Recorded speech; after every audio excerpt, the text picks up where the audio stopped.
হবে না। আজ যারা শেখ সাহেবের মহব্বত করতেছেন, ভালোবাসতেছেন, আমি প্রশ্ন করতে চাই, তিনি যখন 15 আগস্টের পরে 36 ঘন্টা বসেছিলেন, এই নেতারা কোথায় ছিলেন? এত মহব্বত কোথায় ছিল? এত ভালোবাসা কোথায় ছিল? হ্যাঁ, মাননীয় প্রধানমন্ত্রী এই কথা বারবার বলেন, আদৌ সেই প্রশ্নের জবাব পাই না যে আমার বাবা পড়েছিল, অথচ এত বড় দল, এত সংগঠন, এত কর্মী, কিন্তু তাকে দেখার মতো কেউ ছিল না। শেখ সাহেব পড়েছিল আর আপনারা তখন ক্ষমতার ভাগাভাগি নিয়ে ব্যস্ত ছিলেন। মোস্তাক সাহেবের মন্ত্রিসভায় কে কে ছিলেন এদেশের মানুষ জানে না? এদের মানুষ দেখে নাই? ট্যাঙ্কির উপরে কি নাচানাচি করেছিল ইতিহাস কেউ জানে না? শেখ সাহেবের চামড়া দিয়ে ঢুকঢুকি কে বানিয়েছিল এদেশের মানুষ জানে না? শেখ সাহেবের চামড়া দিয়া কারা জুতা বানাইতে চাইছিল এদেশের মানুষ জানে না? শেখ সাহেব মারা যাওয়ার পরে বাংলার ফেরাউন মারা গেছে এই ঘোষণা কে দিয়েছিল? কোনো আলেম দেয় নাই, কোনো মৌলবী দেয় নাই, কোনো ইসলাম প্রেমিকরা দেয় নাই, তোদের মতো দালালরা দিয়েছে, তোদের মতো নাস্তিকরা দিয়েছে। শুধু তাই নয়, আমি আপনাদের প্রশ্ন করতে চাই, শেখ সাহেবের জানাজায় কে কে ছিলেন? তার জানাজায় কে উপস্থিত হয়েছিলেন? তার জানাজা কে দিয়েছিল? এই দালালের গোষ্ঠী একটাও ছিল না।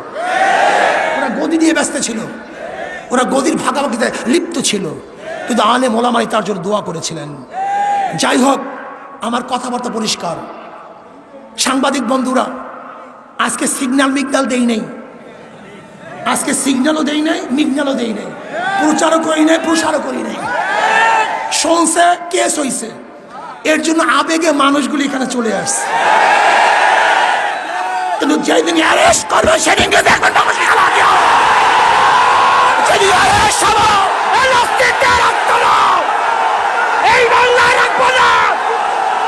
ফজল ভাইয়ের কিছু হলে এ চলবে আমি বাংলা জুড়ে। এ ফজল ভাইয়ের কিছু হলে এ চলবে আমি বিশ্ব জুড়ে। সেকে তোমরা কিছু হলে এ চলবে আমি বিশ্ব জুড়ে। এ সেকে তোমরা কিছু হলে এ চলবে আমি বিশ্ব জুড়ে। সেকে তোমরা ভয় নয়, রাজপথ চাই নয়। শোনেন, আমাদেরকে জেলের ভয় দেখে কোনো লাভ নেই।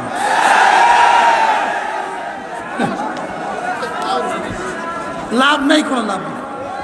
কেন? এনার আত্মজীবন পড়েছে, সাহস হয়েছে, জীবনে বহু জেল কেটেছেন, কথা ঠিক না?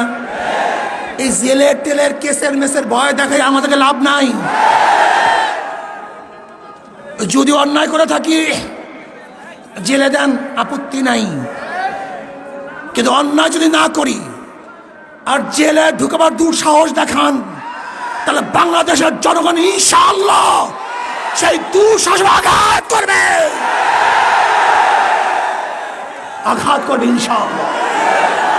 কি কথা ঠিক না? যেই দিন এই হাতের মধ্যে হ্যান্ডকাপ লাগবে অন্যায় ভাবে, সেই দিন বাংলাদেশের জনগণ এই হ্যান্ডকাপকে ছিঁড়ে ফেলবে ইনশাআল্লাহ।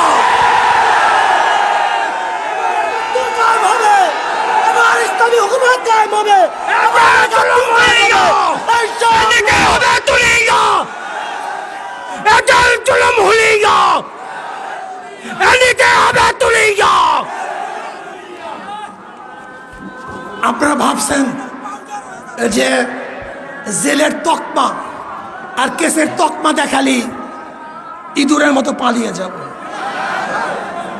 ইঁদুরের বাচ্চা পালাতে পারে, শিয়ালের বাচ্চা পালাতে পারে, ভোজনের বাচ্চা পালাতে পারে, বিলারের বাচ্চা পালাতে পারে, কিন্তু শেখ ফজলুল করিমের, সৈয়দ ফজলুলের বাচ্চা পালাতে পারে না।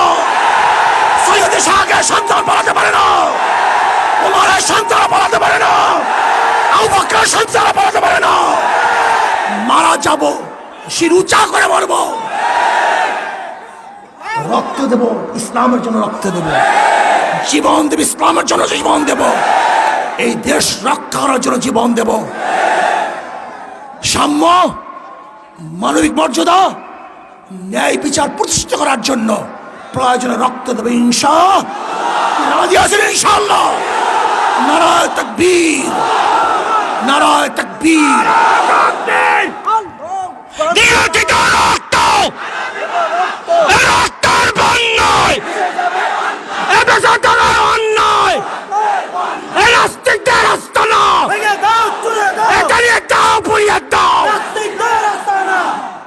যারা আমাদেরকে জেলে দেখার ভয় দেখান, শেখ সাহেবের শেষ কথা বলি, শেষ করব। একদিন সকালে আমিও রেনু বিছানায় বসে গল্প করছিলাম। আর একটা কথা বললেই না বললেই নয়, খুব গুরুত্বপূর্ণ কথা।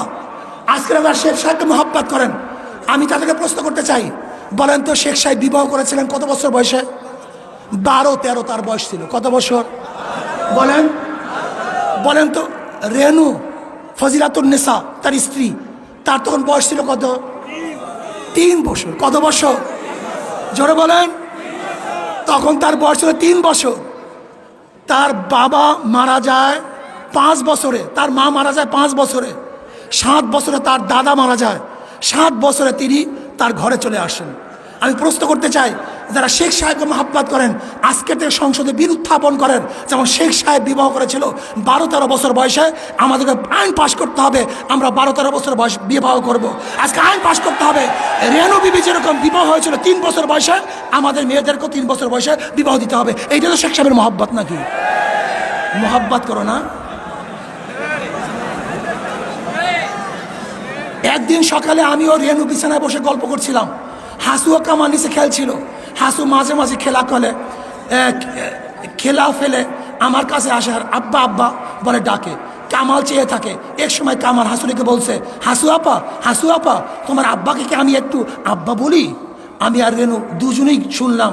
আস্তে আস্তে বিছানা থেকে উঠে যে ওকে কোলে নিয়ে বললাম, আমিও তোমার আব্বা। কামাল আমার কাছে আসতে চাইতো না। আজ গলা ধরে পরেই রইল। বুঝতে পারলাম এখন আর ও সহ্য করতে পারছে না। নিজের ছেলে অনেক দিন না দেখলে ভুলে যায়। আমি যখন জেলে যাই তখন ওর বয়স মাত্র কয়েক মাস। রাজনৈতিক কারণে, শোনেন, রাজনৈতিক কারণে একজনকে বিনা বিচারে বন্দি করে রাখা আর তার আত্মীয় স্বজন ছেলে মেয়েদের কাছ থেকে দূরে রাখা যে কত বড় জঘন্য কাজ তা কে বুঝবে? মানুষ স্বার্থের জন্য অন্ধ হয়ে যায়। আমিও শেখ হাসিনা সরকারকে বলবো, আপনিও স্বার্থের জন্য অন্ধ হয়ে যায়েন না। আমাকে এবং আমাদের সবাইকে এই স্বাধীনতা পালন করার তৌফিক দান করেন। আমার জন্য দোয়া চাই, আমিও দোয়া করি। সজাগ থাকতে হবে, চৌকান্না থাকতে হবে। ডাক পড়ার সাথে সাথে গোটা বাংলাদেশকে অবরুদ্ধ করতে হবে।